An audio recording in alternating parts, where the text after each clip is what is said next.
속력이 더 빠르다. 속력의 변화가 없다. 그럼 꺾임도 심하지 않다.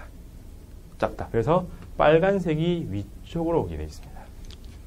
이렇게 해서 색깔별로 꺾이는 정도가 달라진다. 그래서 빨간색이 원래 라인에 가깝게 형성이 되고 파란색이 더 멀리 형성된다. 그죠? 그 이미지로 흘러가는 게 이제 굴절률에 해당하는 겁니다. 여러분들이 나이가 돼가지고 돈을 벌었을 때 처음 돈 벌면 어머니한테 무슨 색깔 내보고 사드려요? 빨간색. 어른들의 상징, 정력의 상징, 빨간색. 어른들은 시대의 흐름에 별로 변화 안 겪습니다. 푸른 청춘, 청춘들은 조금만 뭐 해도 거의 90도로 바뀌는 인생 경로가, 그죠? 그래서 많이 꺾인다. 이렇게 외우셔도 돼요. 되겠습니까? 그래서 이렇게 바뀌는 걸 갖다가 우리는 뭐라 불러요? 프리즘이 색깔별로 쫙 갈라주는 이 현상. 뭐라 불러? 스펙트럼. 그죠? 우리말로는 무지개. 그런 현상을 분산이라고 부릅니다. 그래서 굴절의 업그레이드예요. 색깔별로 달라진다. 그럼 정확하게 이제 수치로 표현하기 위해서 그래프로 그리면 파장이 커지면 커질수록 무슨 색깔이 돼요? 빨간색이 되죠. 빨간색이 굴절을 잘해요? 파란색이 잘해요? 파란색이 잘해요. 그래서 굴절률은 가면 갈수록 점점 작아집니다. 위로 볼록인지 아래로 볼록인지 모르지만 어쨌든 추세적으로 점점 내려간다. 그럼 바꾸어서 똑같은 굴절률인데 진동수를 X축으로 하면 진동수가 커질수록 파란색이죠. 그러면 얘들은 점점 커지는 거다. 이렇게 해서 색깔별로 굴절되는 정도가 달라진다라는 걸 우리는 프리즘 분산이라고 하고, 그런 걸 프리즘이라고 하고, 이렇게 만들어진 이 색깔 띠를 스펙트럼이라고 부르죠. 되겠습니까? 그래서 요거는 굴절의 업그레이드, 분산 현상과 연결됩니다. 되겠습니까? 그러면 알겠지? 분산. 그러면 이 분산에서 흘러가는 요 흐름들 가지고 이제 여러 가지 정보를 찾을 건데, 주로 문제는 하나의 라인을 그려주고 이 빛의 파장을 더 길게 만들면 어디로 꺾임이 이동할까? 뭐 더 짧게 만들면 어디로 이동할까? 혹은 진동수를 바꾸는, 이렇게 물어볼 겁니다. 그래서 다른 빛깔을 집어넣을 때 경로가 어디로 바뀔 건가? 뭐 요 정도를 아시면 됩니다. 되죠? 여기까지가 그거고. 그러면 지금 굴절만 보면은 굴절 자체의 법칙도 이렇게 많고, 그 다음에 굴절에서 분산으로 넘어가니까 또 뭔가 좀 디테일하게 많아지는데, 반사는 너무 심플해요. 그냥 전부 다 반사한다. 이것도 원래는 굴절 법칙을 응용한 거죠. 그럼 여기서 하나 더 집어넣는다면 반사의 종류가 나옵니다.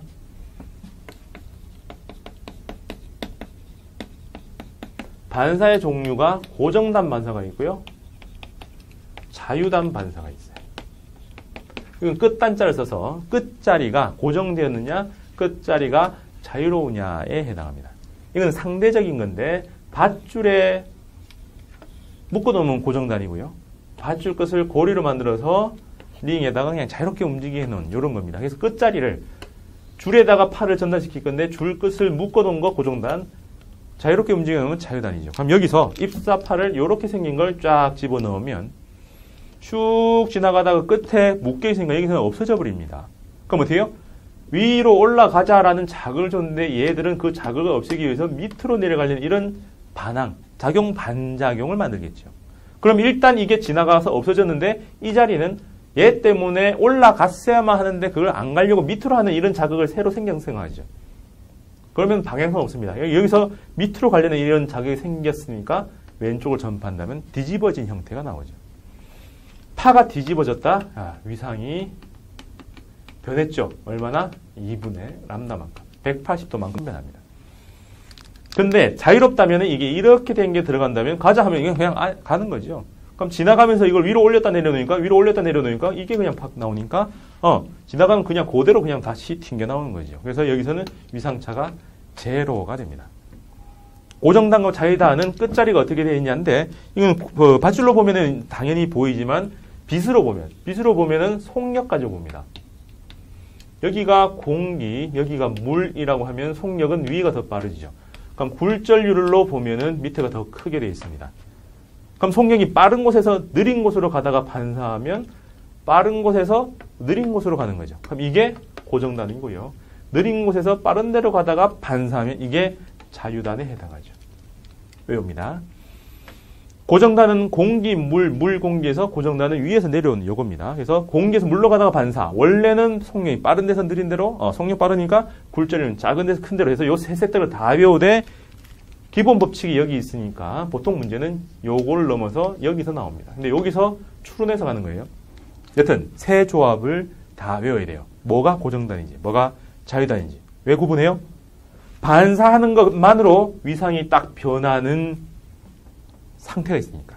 이 위상 변화는 나중에 회절 간섭에서 간섭의 패턴을 결정하는데 아주 중요합니다. 그래서 그때 다시 써요. 그래서 이 전체는 간섭. 그것도 반사가 있는 케이스로 넘어갔을 때 여기 다시 써요. 그래서 여기까지. 되겠습니까? 네. 그럼 반사, 굴절, 전반사, 분산 해가지고 쭉 흐름이 다 나왔습니다. 그 6번을 보면은 속력이 2분의 1일 때 3m 떨어져 있다. 그럼 5초 후, 10초 후는 어떻게 되겠느냐? 5초 후가 되면은 2.5밖에 안 되니까 아직 벽에 부딪히지 않았고 10초 후가 되면은 부딪혔죠. 그래서 5초 후에는 아직 부딪히기 전. 그래서 그 모양 그대로 해서 위로. 10초 후는 튕겨 나오니까 끝이 묶여 있으면은 반대로 뒤집히겠죠. 그래서 뒤집혀서 밑으로 뭐 이렇게 된 모양이다. 그죠? 반사되는 정도를 봤습니다. 그리고 예제 7번 보면 표시해 놓은 걸 보니까 유리판과 밑에 그냥 물입니다. 그럼 여기서 하얗게 표시되어 있는 거는 뭔데요?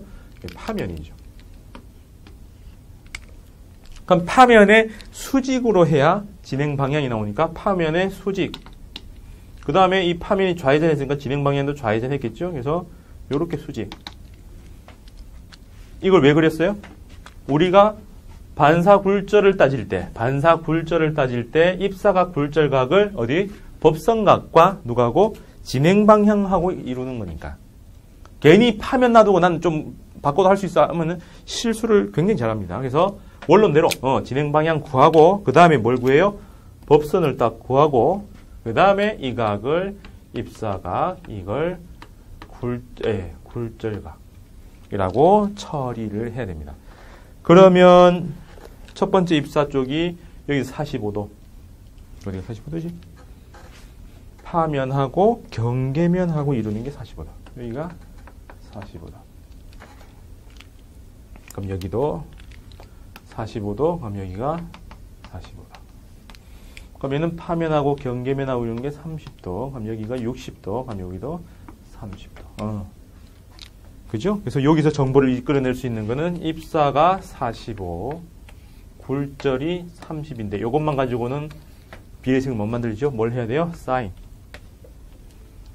그럼 요 세트하고 똑같이 가는 게 요 밑에 게 뭐 1이라고 합시다. 요 위에 게 유리를 들어가면 2라고 치면 얘하고 똑같은 거는 V하고 람다 쪽이 비례 관계고요. N 쪽은 반비례였죠. 그래서 45도 쪽은 밑에 1쪽이니까 1, 2이니까 여기도 1, 2, 1, 2고 여기는 2, 1이다. 라고 편가름을 1대 3, 3대 1로 만들면 되겠죠.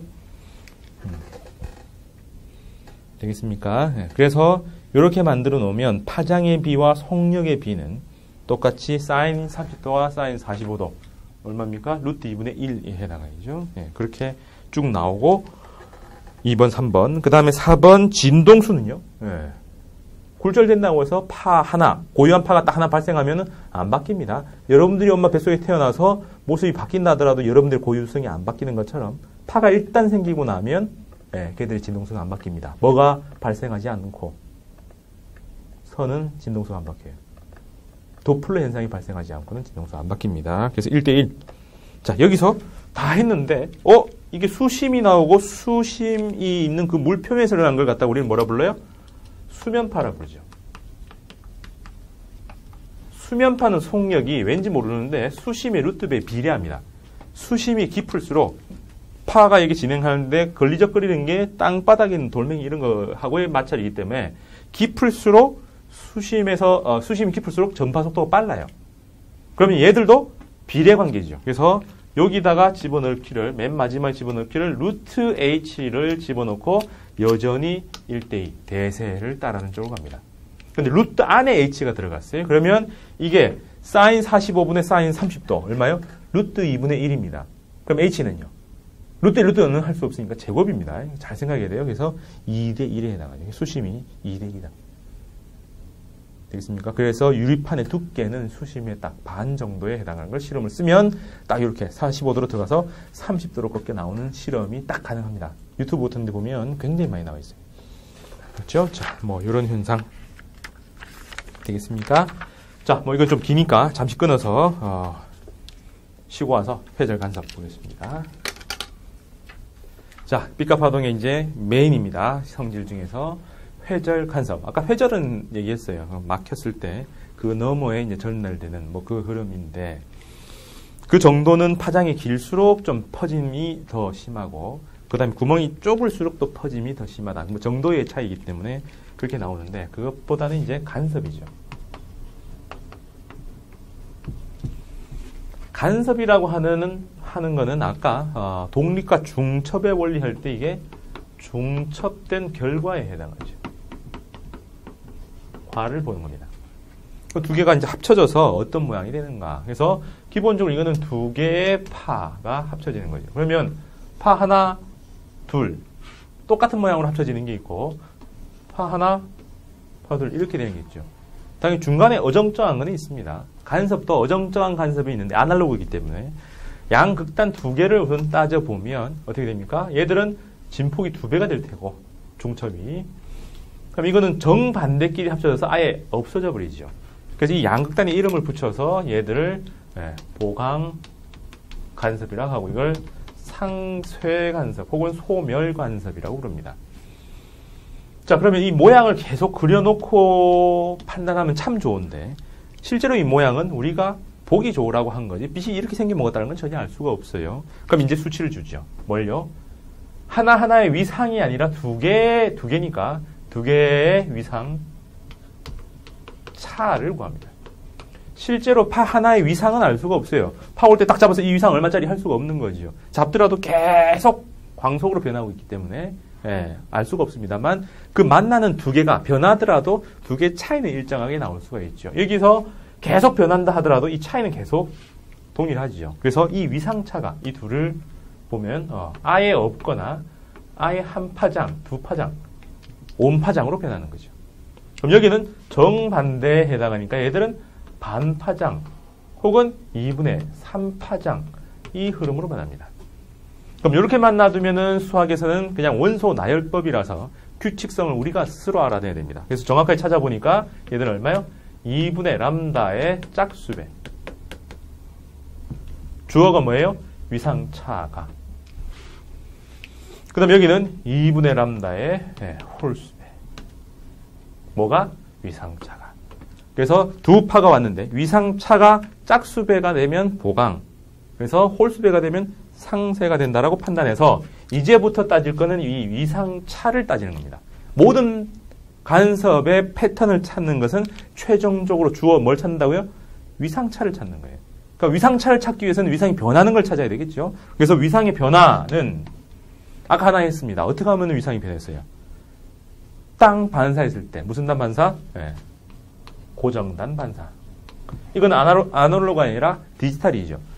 고정단 반사를 한 번 하면은 2분의 람다, 두 번 하면은 0, 또 세 번 하면 다시 2분의 람다 해서 0 아니면 2분의 람다만큼의 변화가 생깁니다. 고정단 반사가 있을 때마다. 그죠?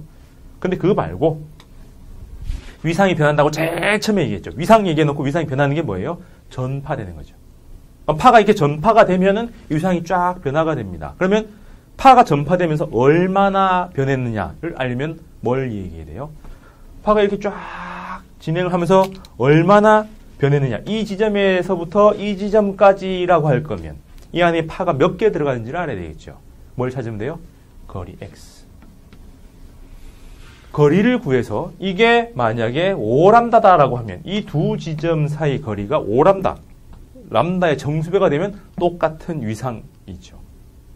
아니면은 2분의 7람다다라고 하면은 2, 3, 4, 3까지 가고 2분의 람다 더 남았죠. 왜요? 똑같은 거 하고 반파장이 더 갔으니까 둘은 반파장이다.